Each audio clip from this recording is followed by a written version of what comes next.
Alhamdulillahi Rabbil Alamin.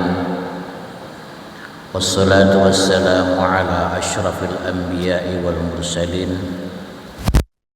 Sayyidina wa habibina wa syafi'ina qurrati a'yunina Muhammadin sallallahu alaihi wasallam wa ala alihi wa ashabihi wa man tabi'ahum bi ihsanin ila yaumiddin. Rabbi shrah li sadri wa yassir li amri wahlul 'uqdatam min lisani yafqahu qawli, amma ba'd. Bapak-bapak, ibu-ibu, hadirin hadirat rahimakumullah, terutama para sesepuh kita yang selalu saya ta'zim. Alhamdulillah, pada pagi hari ini kita diperkenankan oleh Allah Subhanahu wa taala untuk bersilaturahmi di majelis ilmu dan majelis zikir. Semoga ini adalah merupakan bentuk kesyukuran kita kepada Allah Subhanahu wa taala yang telah memberikan banyak kenikmatan kepada kita semuanya.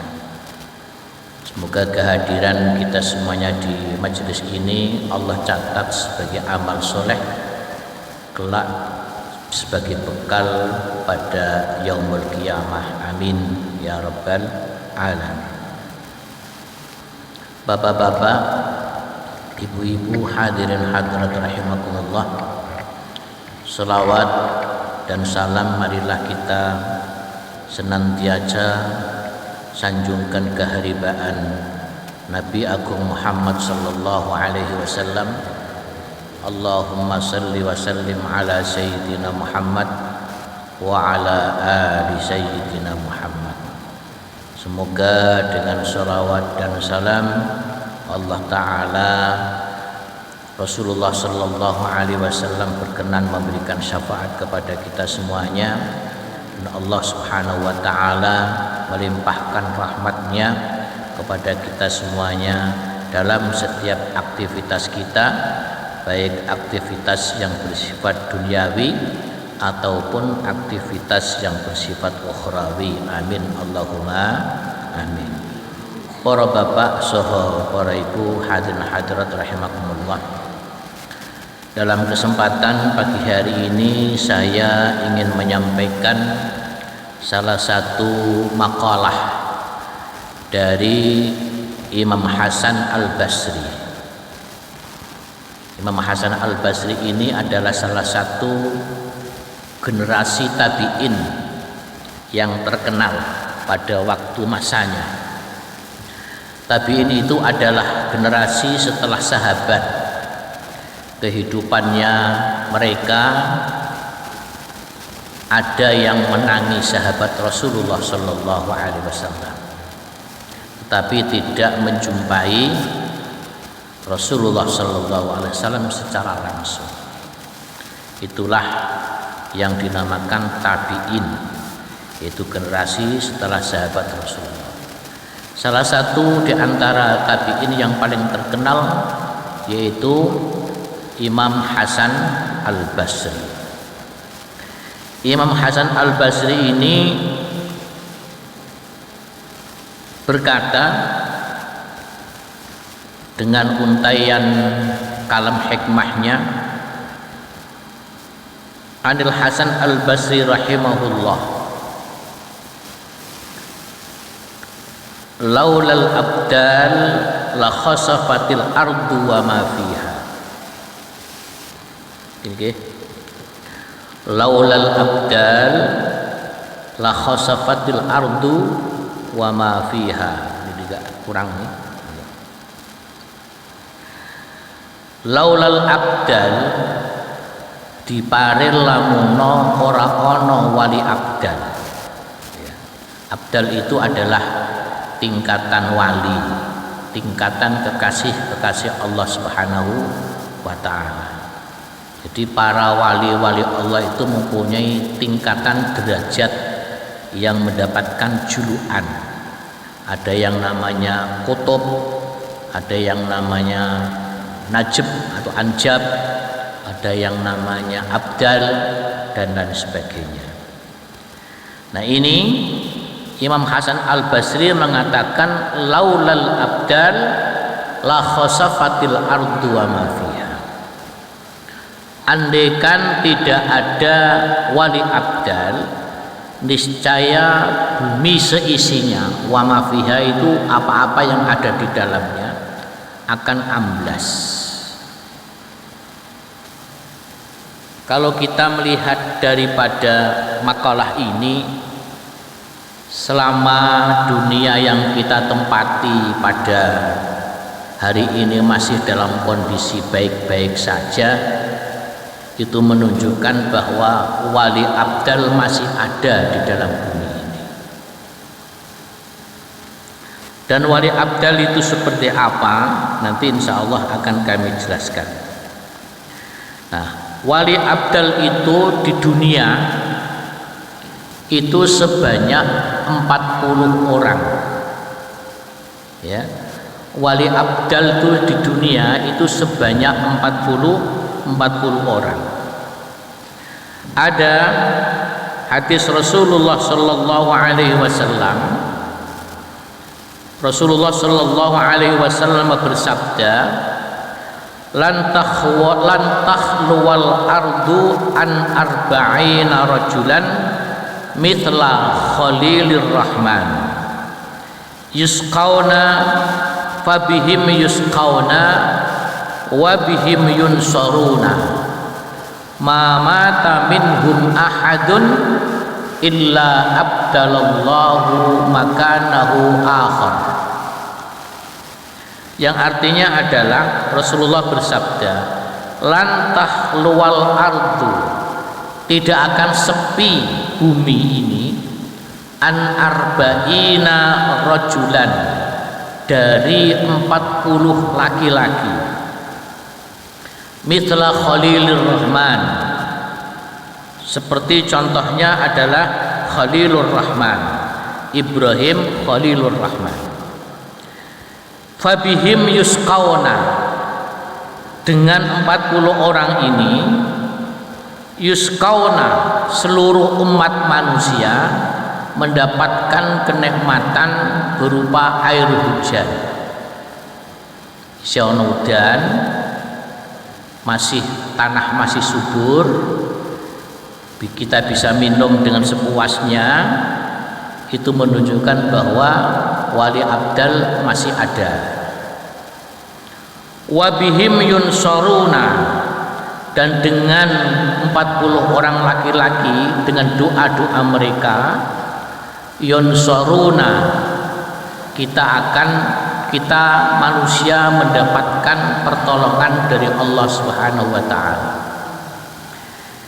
Kita masih hidup dengan bebas dan mendapatkan nikmat yang luar biasa ini adalah merupakan salah satu doa dari beliau, yaitu wali abdal yang 40 itu. Di paril lamuno ora ana wali abdal ini enggak ada di dunia ini, la khasafatil ardu, niscaya bumi ini akan ambles, wa ma fiha, dan apa-apa yang ada di dalam.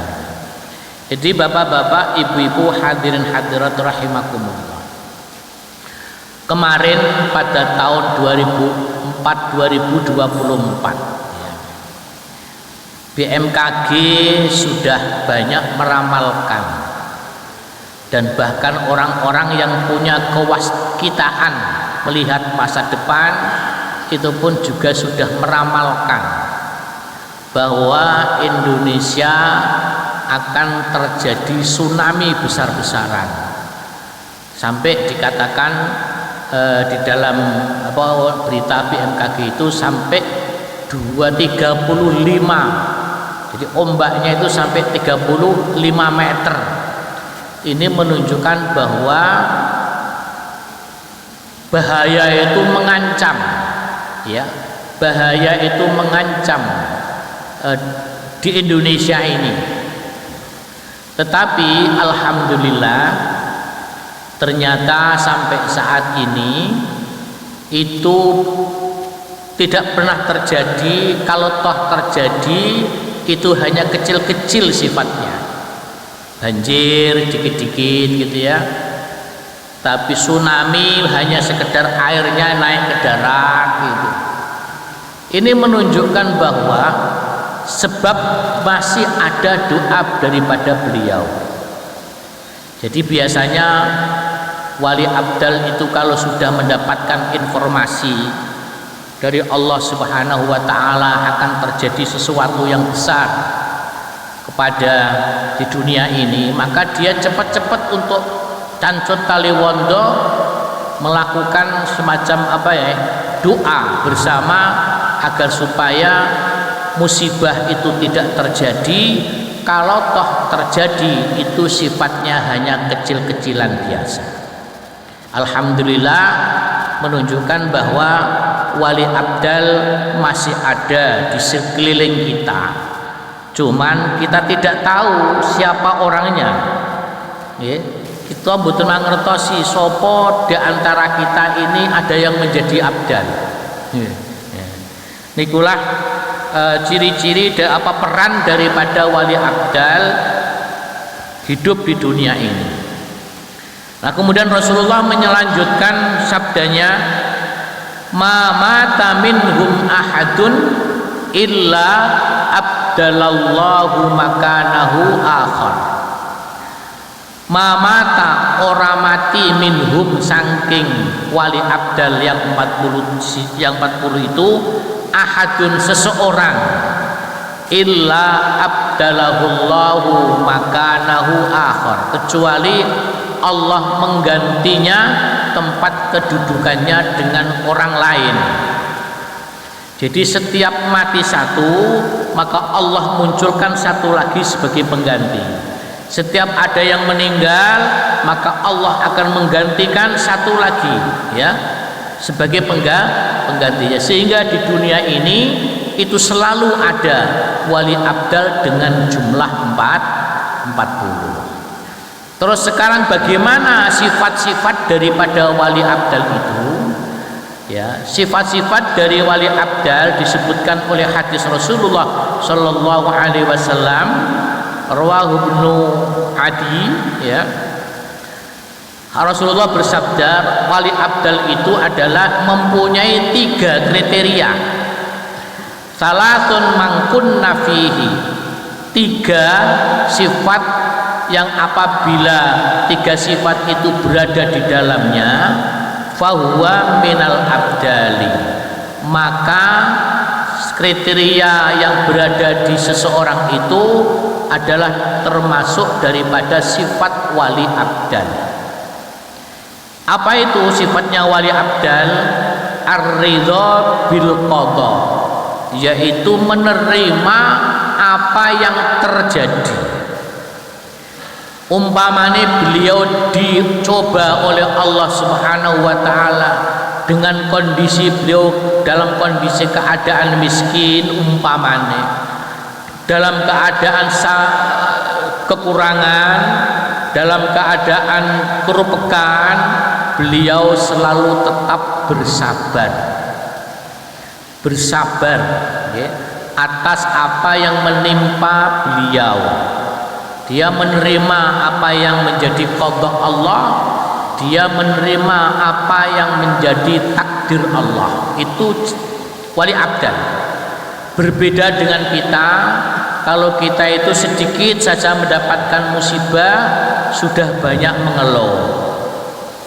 Apalagi ditimpa banyak musibah, lagi sidik wae ngono wis mengeluh. Lara sidik ngono wis bolak-balik kondo karo kancari, ya aku si awakku ora enak kabeh ya. Udah wis mengeluh kayak gitu. Mlaku rasane ya kesel kabeh. Jadi sudah banyak mengeluh. Kalau wali abdal dia menerima apa adanya. Dicoba melarat ya diterima, dicoba sakit juga diterima. Bahkan kemelaratan dan sakit yang ada pada beliau mereka anggap sebagai cobaan. Ketika seseorang itu bersabar menerima cobaan itu, maka Allah akan menghapus dosa-dosanya. Jadi sarana bala, sarana imtihan, sarana cobaan yang ditimpakan kepada wali abdal itu dianggap sebagai apa? Sebagai mengangkat derajatnya. Mengangkat derajatnya. Diangkat derajatnya, terus kemudian Allah pun juga menghapus dosa-dosanya. Nah, itu kalau terjadi pada diri kita, ya, insya Allah bisa menjadi wali abdal. Tapi kita tidak tahu, ya, kita tidak tahu wali abdal itu siapa. Ini yang pertama, sifatnya adalah ar-ridha bil qada'i, menerima apa adanya yang sudah menjadi takdir Allah. Kalau Allah takdirkan kepada mereka, kepada mereka ditakdir dengan sifat kaya raya, umpamanya sugih, banyak tercukupi dengan berbagai macam fasilitas duniawi, mereka pun juga tidak bangga. Mereka akan bersyukur kepada Allah Subhanahu wa taala. Bentuk daripada syukur itu orang pelit, Bu. Dia tidak pelit. Tidak pelit bagaimana? Tidak pelit untuk mensedekahkan hartanya. Tidak pelit untuk menjariahkan hartanya. Wis piro wae tetep diayai. Niki ciri-cirina wali abdal. Karena apa? Karena mensedekahkan hartanya yang diberikan oleh Allah Subhanahu wa taala itu adalah bentuk syukurnya kepada Allah Subhanahu wa taala. Saya itu punya guru luar biasa, nek muni sedekah ngoten niku lasdol. Lasdol niku napa? Wis ora mikir. Mbuh duwite iku entek ta ijeh. Apa anane yang beliau punyai sedekahkan semua. Ya. Lah delala iku ya rezeki ya dilatoko terus niku. Ya. So duwe semono akeh dikekno wong, dibagi-bagikno wong niku nggih. Beliau masih tidak pernah kekurangan, selalu ada uang saja. Nah, itulah cobaan Allah Subhanahu wa taala bagi kekasih Allah. Bagaimana ketika dicoba dengan banyaknya kenikmatan, banyak berlimpahnya kesejahteraan, apakah dia bersyukur apa tidak? Kalau dia bersyukur, bentuk syukurnya adalah menjariahkan harta bendanya, dia tidak pelit, dan itu adalah tanda-tanda bahwa seseorang itu menjadi wali abdal. Ini sifat yang pertama daripada wali abdal. Yang kedua adalah as-sabru an maharimillah. Dia selalu mensabarkan diri untuk tidak melakukan perbuatan yang diharamkan oleh Allah Subhanahu wa taala.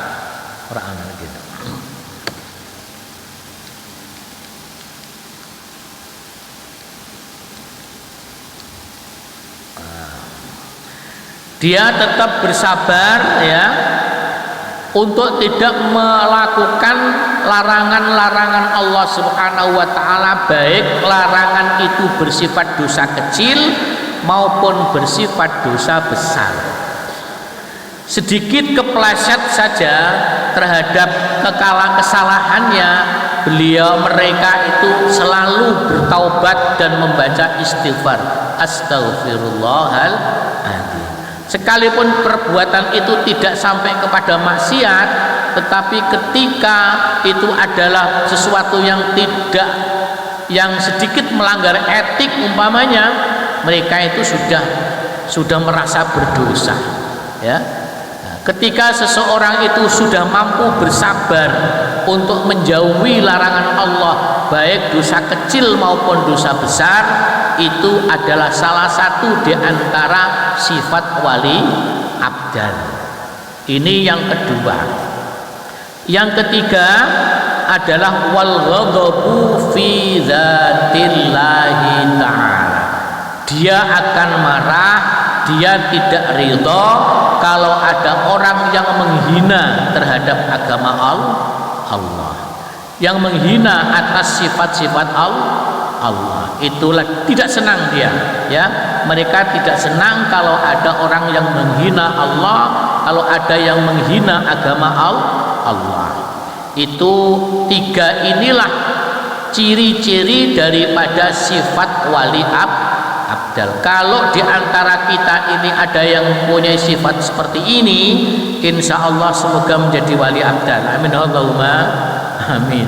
Tapi mboh iso kene mboh ora awake dhewe iki mempunyai sifat seperti ini. Kemudian selanjutnya Imam Hasan Al-Basri melanjutkan makalahnya, walau las-salihuna lahalakat talihun.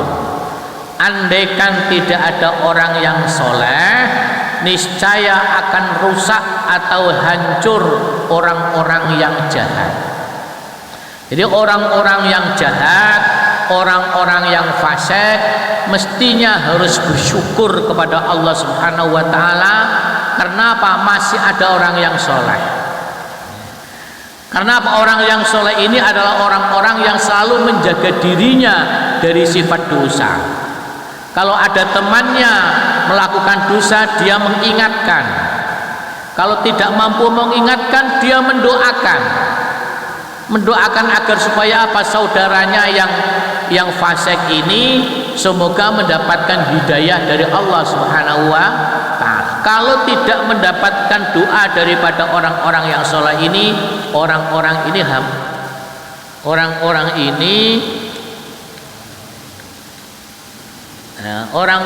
ini akan hancur, hilang. Maka harus bersyukur nih sebenarnya pada orang-orang yang baik, ya. Jadi orang yang fasik itu harus bersyukur dengan orang-orang yang baik gitu. Karena apa? Karena dengan wujudnya orang-orang baik, dia tidak disiksa oleh Allah Subhanahu wa taala pada saat dia masih hidup di dunia. Ya. Kemudian selanjutnya adalah walaulal ulama lasaran nasu kal bahaim. Diparil lamuno ora ana ulama, ya, ini ulama, niscaya manusia seperti hewan. Ini umpamane mboten wonten ulama. Yang dimaksudkan ulama di sini adalah ulama al khair, ulama sing apik. Mboten ulama su. Ulama su itu adalah ulama yang menjual agamanya untuk kepentingan nafsunya, yang menjual agamanya untuk kepentingan bosnya. Dia memberikan fatwa sesuai dengan keinginan bosnya, itu ulama su. Atau dia memberikan fatwa sesuai dengan keinginan nafsunya, itu ulama su. Kalau ulama yang baik, ulama yang khair, itu adalah ulama walaupun kepentingannya dia tercerabut, tetapi kalau itu hak maka dia akan ucapkan yang hak, ya. Qulil haqqa walau kana murran. Katakanlah yang baik, katakanlah yang benar walaupun itu pahit. Ini ciri-ciri ulama itu seperti itu. Nah, ulama-ulama seperti ini itu ada tiga. Yang pertama adalah ulama yang mengajarkan umatnya tentang syariat, tentang hukum halal, tentang hukum haram. Ini makruh, ini sunnah, ini boleh dikerjakan, ini tidak boleh dikerjakan, ini najis, ini tidak, ini suci. Nah, itu ulama ahli syariat. Terus kemudian ada yang kedua, ulama yang mengajarkan tentang tahdzibul akhlak, yaitu meluruskan akhlak-akhlak yang melenceng agar supaya manusia mempunyai akhlak terpuji. Nah, ulama-ulama seperti ini itulah yang biasa dikatakan ahlul hikmah, ya, ulama ahli hikmah. Yang ketiga adalah ulama yang mengajarkan umatnya untuk kenal kepada Allah Subhanahu wa taala, dan ulama yang mengajarkan untuk kebeningan hati manusia. Itulah yang namanya ulama ahli hakikoh atau ulama ahli tasawuf. Ketiga ulama ini kalau tidak ada di dunia, ya, Ketiga ulama ini kalau tidak ada di dunia, lasoran nasu kal bahaim, niscaya manusia itu seperti binatang. Kenapa seperti binatang? Karena sudah tidak tahu lagi manusia itu tentang halal dan haram. Manusia sudah tidak tahu lagi tentang etika. Manusia sudah tidak kenal lagi tentang Allah.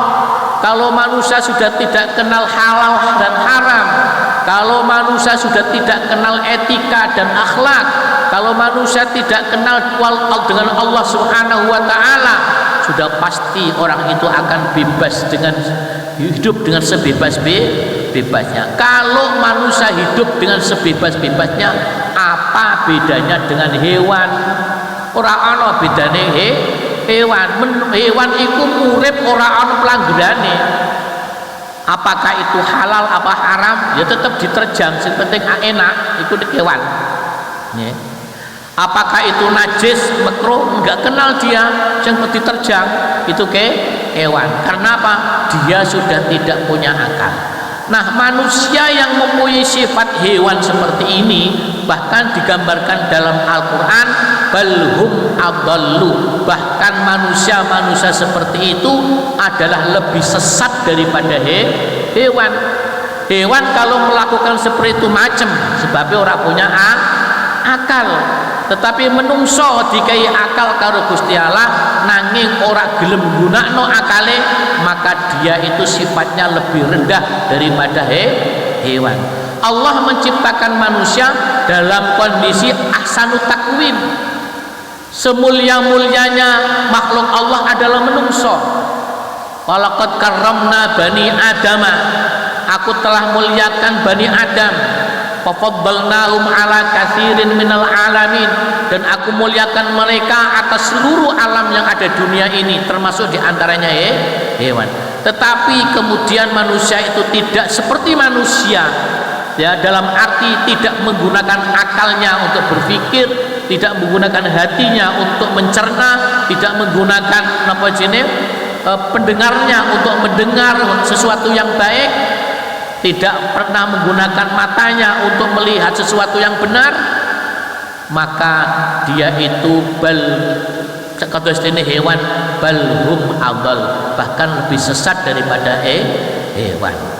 Nah, disebut dalam Al-Quran, nek manusia kaya ngono ya asfalus safilin, maka dia derajatnya itu nanti paling bawah. Asfal iku nek cara bahas iku wis dadi basa Jawa. Asfal iku aspal. Nggih. Aspal iku ten pundi manggone? Aspal. Nang ngisor ya. Dedak-edak. Menungso kok kaya kewan ya kaya dene aspal niku.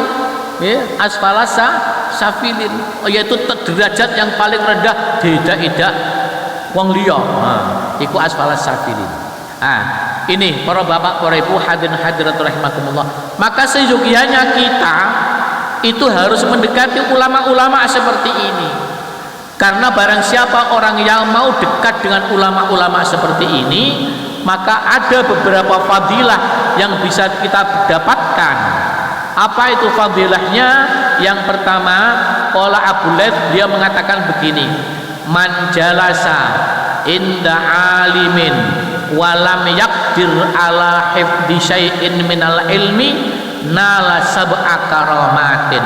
Barang siapa yang duduk bersama orang alim dan dia tidak mampu untuk menghafal sesuatu minal ilmi, dari ilmu, sapa wonge sing lungguh karo wong alim kepengin belajar tapi susah, tidak mendapatkan apa-apa dari orang alim itu, ngono wae nala sab'a karamatin, orang tersebut akan memperoleh 7 kemuliaan. Jadi jenengan ngaji ngene niki kok ora paham umpamane niku sampun pikantuk 7 kemuliaan saking Allah Subhanahu wa taala. Napa 7 kemuliaan niku? Inggih menika sepindah fadlul muta'allimin, keutamaane wong sing gelem belajar. Nggih, kula panjenengan walaupun dalam usia yang sudah sepuh kaya ngene iki isih gelem melu melu belajar melu lurung ilmu niku utama para bapak. Walaupun kehadiran kita di majelis itu kemudian kita tidak paham, insya Allah tetap mendapatkan kemuliaan itu. Kemuliaannya siapa? Yaitu kemuliaan orang-orang yang mau belajar. Makanya Allah Subhanahu wa Rasulullah sallallahu alaihi wasallam bersabda, "Man salaka tariqan yaltamisu fihi ilman, sahhalahullahu lahu tariqan ilal jannah." Sapa wonge sing gelem laku ngambah lurung ilmu, mongko Allah bakal memudahkan orang tersebut jalan menuju ke surganya Allah. Iku fadilah. Fadilah yang kedua adalah habsihi anid dzunubi, yaitu dikeker saking nglakoni dosa. Nek jenengan iku gelem kumpul karo wong alim, ya, insyaallah ape nglakoni dosa niku ewah. Apa meneh entuk nglakoni dosa cerak karo gurune, mesti ewah ana Pak Guru lah, ana Pak Ustad, ana Pak Yai, ewah piyambake. Ape nonton apa ngono wis ewah. Ape nglakoni maksiat ewah, nggih. Itu fadilah yang kedua. Fadilah yang ketiga adalah wanuzulir rahmati, turunnya rahmat alaihi ing ngatasi wong iku hala khurujihi min baitihi, saat-saat keluar dari rumah. Jadi jenengan medal saking medal rumah menuju ke masjid, ke musola untuk sholat berjamaah, kemudian mencari ilmu, Allah turunkan rahmat kepadanya, ya, kepada orang-orang yang mau mencari ilmu. Wa idza nazalatir rahmatu ala ahlil halaqah hasalalahu nasibun. Nek turun rahmat wonten ing ngene niki halaqah pengajian ingkang kados mekaten, maka piyambakipun akan mendapatkan bagian dari Allah Subhanahu wa taala. Bagiannya napa? Inggih menika bagiannya itu adalah doa. Bagiannya napa? Bagiannya adalah keberkahan. Bagiannya napa?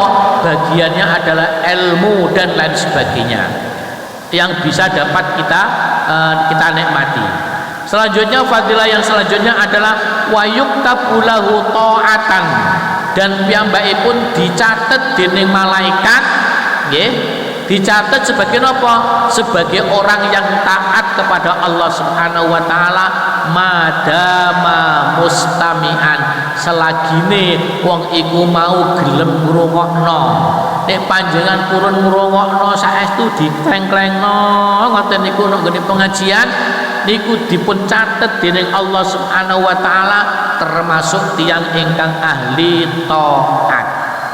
Wa idza dhaqa alaihimu wa idza dhaqa qalbuhu li'adamil fahmi, nek rupek atine krana ora paham, sara ghammuhu wasilatan ila hadratillah, maka kerupekane, kenelangsanane, keprihatinane itu dadi wasilah untuk menuju keharibaan Allah Subhanahu wa taala. Wa yara izzal alimi, dia akan mengetahui kemuliaan orang yang alim, wa dzillal fasiki, dan kehinaan orang-orang yang fasik. Nek piyambakipun sampun ngertos kemuliaane wong alim, nek piyambake sampun ngertos napa jenenge kehinaannya orang-orang fasik, niscaya piyambakipun akan terbentuk di dalam dirinya tabiat. Tabiate napa? Tabiat tiyang ingkang senang lurung ilmu. Jadi tabiat itu ya, kemudian itu menjadi tabiat tersendiri. Wa yaruddu qalbuhu anil fuski, lan atine menolak untuk berbuat kefasikan. Itulah fadilah daripada orang-orang yang mau dekat dengan para ulama. Selanjutnya adalah walaula sultan la ahlaka ba'duhum ba'dha. Diparel lamuno ora ana pemerintahan, ora ana imam, ora ana pemimpin, la ahlaka ba'duhum ba'dha, niscaya sebagian dengan sebagian yang lainnya saling memangsa. Umpamane no Indonesia iki kok ora ana presiden, no nggone Jepara kok ora ana bupati, no nggone desa ora ana kepala desa, katakanlah seperti itu. Ora ana aturan. Jadi sudah tidak ada aturan, sudah tidak ada hukum. Nek wis ora ana aturan, ora ana hukum, maka yang kaya akan menggintes yang miskin. Ana pemerintahan wae sing sugih iku iso dikte sing ra duwe-duwe kok. Malah pemimpin-pemimpin do didikte kok. Kok sing terjadi nok ndi ku? Tangerang, Bekasi, Banten Karena gara-gara oligarki ya bisa membeli segala sesuatu kepada pemimpin-pemimpinnya, para preman-premannya diatur, maka dia bisa menginjak-injak harkat martabat rakyat biasa.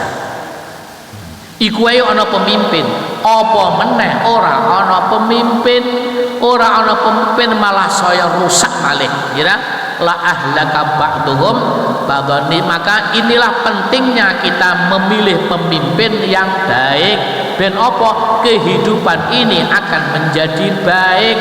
Nek pemimpin-pemimpin jenengan do ora genah kabeh, ya terjadinya seperti ini. Nggih, sing kuat memangsa yang lemah, ya. Yang kaya menggites yang miskin, yang apa meneh wis macam-macam. Karena apa? Hukum sudah tidak bermartabat. Niku. Kemudian selanjutnya adalah walaulal hamqa la kharabatid dunya. Diparil lamono ora ana wong bodho, niscaya dunia ini akan hampa atau rusak. Ya. Makanya Allah ciptakan manusia ini bervariasi. Ana sing pinter, ana sing sugih, ana sing miskin, ana sing pinter, ana sing bodho. Umpamane manusa kok pinter kabeh, engko sing dadi sing nguli sapa? Sing gawe omah sapa? Kuli bangunan sapa? Ora wis ra ana. Lah nek ngono ya malah ora iso gawe omah kok. Malah ora iso bahagia. Makanya disinilah sunnatullah. Allah menciptakan perbedaan-perbedaan itu adalah sebagai sunnahnya agar supaya apa? Agar supaya dunia ini tidak hampa, tidak rusak. Walaupun di dalam kitab-kitab atau di dalam Al-Quran sendiri memerintahkan kepada kita untuk selalu mencari ilmu, ya, untuk untuk serius mencari ilmu. Tapi ya dalam kenyataannya ya ono sing bodho, ono sing ora, ngoten kira. Ono sing ono perintah tapi ora gelem lakoni ya akeh. Itulah sunnah. Dengan sunnahnya seperti itu sehingga dunia ini tetap bisa utuh bersama-sama kita. Walau larihu lantanna kullu syai'in. Diparil lamuno ora ana angin, nggih. Diparil lamuno ora ana angin, niscaya segala sesuatu ini akan menjadi busuk. Umpamane ora ana udara, ya. Ngene iki lho, cepet bosoke. Wono udara saja, cepet bosok. Ora ana udara, hampa, ya. Cepet bosok. Wis bosok kan terjadi kebusukan, kan terjadi bau. Makanya Allah Subhanahu wa taala menciptakan segala sesuatu ini dengan anginnya, udaranya, oksigennya, agar supaya apa? Agar supaya yang diciptakan untuk manusia ini dari berbagai macam buah-buahan, makanan, apa saja yang di atas bumi ini untuk kepentingan manusia tidak mudah menjadi busuk. Nek umpamane ora ana ngene iku, maka akan menjadi busuk, baunya ora enak kabeh, sehingga hidup kita tidak bisa menjadinya nyaman.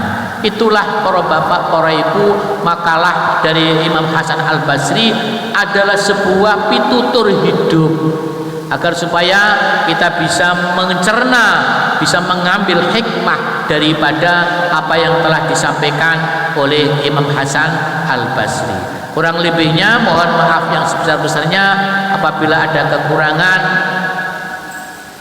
Wassalamualaikum warahmatullahi wabarakatuh. Mari kita doa bersama. Bismillahirrahmanirrahim. Alhamdulillahirabbil alamin hamdan syakirin hamdan daim hamdan yuwafi ni'amahu wa yukafi mazidah ya rabbana lakal hamdu kama yanbaghi li jalali wajhika wa 'azimi sultanik. Allahumma salli wa sallim ala sayyidina Muhammad wa ala ali sayyidina Muhammad.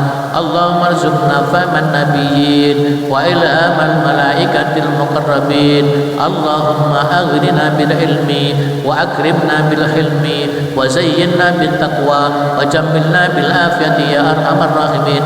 Rabbi zidna ilman nafi'a wa amalan salihan maqbula wa rizqan wasi'an halalan tayyiban. Allahumma inna na'udzubika min ilmin la yanfa' wa qalbin la yakhsha wa du'ain la yasma'. Rabbana innaka sami'ud du'a. Allahumma ij'al awladana wa ahlana min ahlil ilmi wa ahlil khair wa ahlil qur'an wa ahlil ta'ah wa ahlil taqwa bi rahmatika ya arhamar rahimin. Allahumma anzil alaina ma'idatan minas sama' takunu lana 'idan li awwalina wa akhirina wa ayatan minka warzuqna wa anta khairur raziqin warzuqna rizqan wasi'an halalan tayyiban mubarakan midrara bijudika wa karamika la hawla wa la quwwata illa bika ya Allah ya rabbal alamin. Allahumma inna nas'aluka al-huda wa at-tuqa wal 'afafa wal ghina. Rabbana zalamna anfusana wa illam taghfir lana wa tarhamna lanakunanna minal khasirin. Ya rabbana atina fid dunya hasanah wa fil akhirati hasanah wa qina adzabannar. Wa sallallahu alaihi wasallam walhamdulillahi rabbil alamin. Al-Fatihah. المغضوب عليهم ولا الضالين. اللهم صل على محمد يا ربي صل عليه وسلم.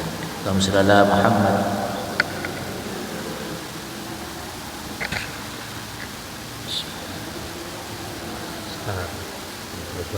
Kami saja ini generasi tahu itu buat surat